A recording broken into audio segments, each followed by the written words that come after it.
C'est après 24 heures, face aux enjeux des 1500 postes budgétaires, que la détermination pour vaincre le chômage, à rien de sous-développement d'une nation, à la quête d'une économie compétitive, face à la vision du CTI prônée par le général de brigade Brice Clotaire Oligui-Nguema, que la base du mouvement national des chômeurs du Gabon, présidé par Yannick Elang Nguema, et l'ONG Un jeune, un emploi, présidé par Maurice Abessolo, ont fait la une ce 4 février 2025 au premier arrondissement de la commune de Libreville. 472 dossiers qu'il a envoyés à l'éducation nationale. Ce qui fait que même ceux qui ont envoyé les dossiers pour la santé, oui, les 17 RH, mais qui avaient les licences en anthropologie, en ceci, en cela, ils ont renvoyé tout ça là à l'éducation nationale. Le Premier ministre a dit l'éducation nationale peut les utiliser. Le Gouvernement national des chômeurs du Gabon, 472 dossiers. Ces 472 dossiers, Madame la ministre a dit, c'est l'instruction du président, je ne veux pas envoyer ça au DRH, sinon ça risque d'être à la poubelle. Je garde ça dans mon bureau. Elle a gardé ça dans son bureau. Le président lui a dit à quel niveau des dossiers de mes enfants chômeurs. Elle a dit au président, je suis en train de régler les 900 enseignants scientifiques. J'ai un problème avec certains d'entre eux. Je ne veux pas prendre tes enfants et venir dans les mêmes problèmes. C'est suite au compte rendu de la rencontre interactif avec des collaborateurs du cabinet du ministère de l'Éducation nationale sur instruction du ministre d'État Camélien Toutoum Desclés via le téléphone que le président Maurice Abessolo de l'ONG Un jeune, un emploi et le vice-président du mouvement national des chômeurs du Gabon, Nka Lionel, ont fait le point en mettant en exergue les zones d'ombre. Aujourd'hui, nous sortons avec un sentiment de joie parce que les choses ont été un peu mieux éclairées. C'est-à-dire sur les 1500 postes budgétaires, c'est le premier lot. Le premier lot que nous avons déposé à la primature parce que nous avons déposé le dossier en deux vagues. Donc le premier lot a été bien évidemment déposé au niveau de la primature et ça a été acheminé au niveau du département ministériel, c'est-à-dire la santé et l'éducation nationale. Et sur ces dossiers, il y a eu un tri. Donc sur ces 400 dossiers, il y a 17 qui étaient retenus pour la santé et le reste des dossiers a été orienté pour l'éducation nationale.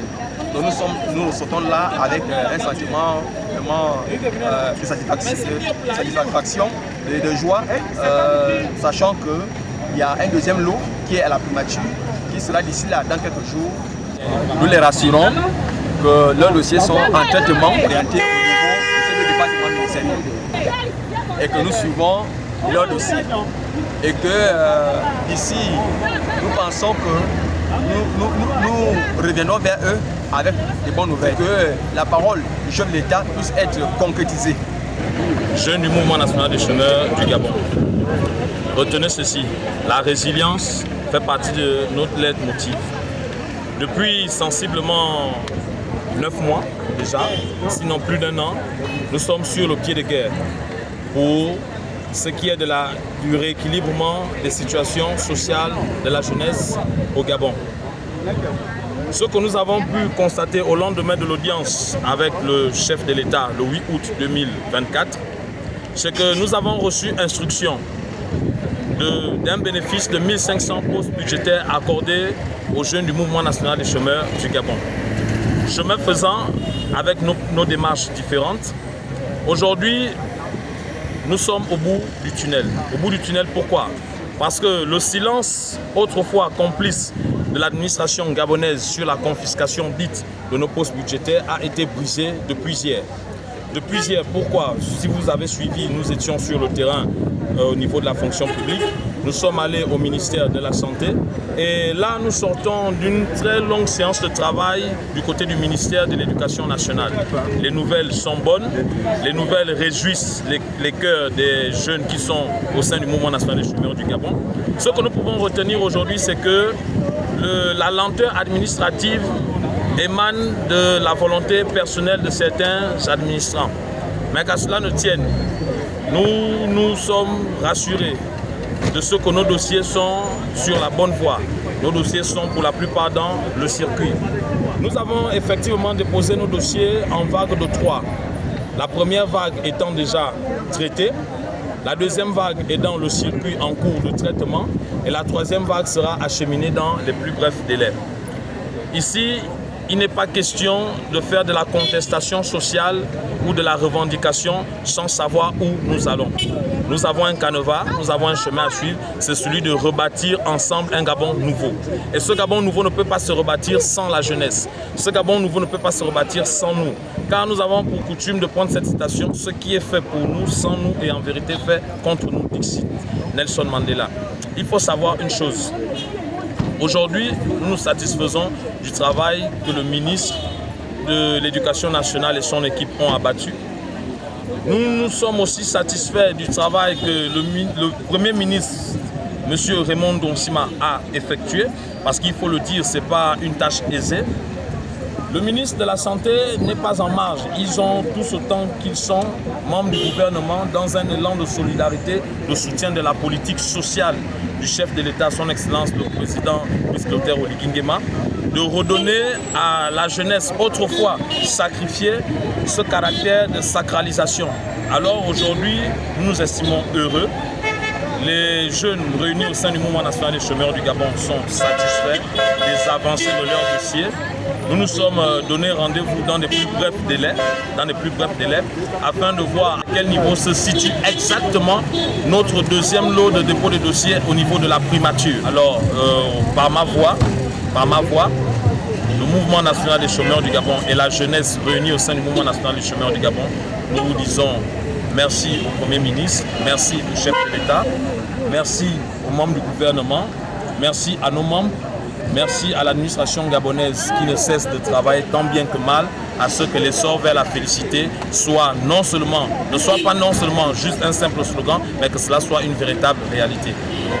Ce rassemblement à l'esplanade Saint-André a été marqué par un geste humanitaire et patriote du secrétaire général du REDAC, Eric Edgar Mbodi, responsable des droits de l'homme, qui, de passage dans cette zone, a donné du sourire aux faits de lance qui ont remercié le geste en le qualifiant d'inédit. Je suis Eric Edgar Mbodi, secrétaire général du REDAC, le réseau des défenseurs de droits humains.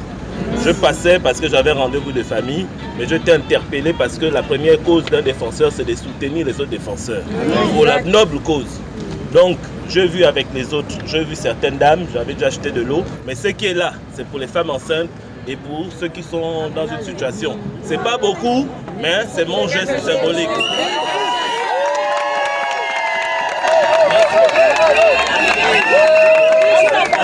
Non, parce qu'il avait déjà pris de l'eau et tout le reste.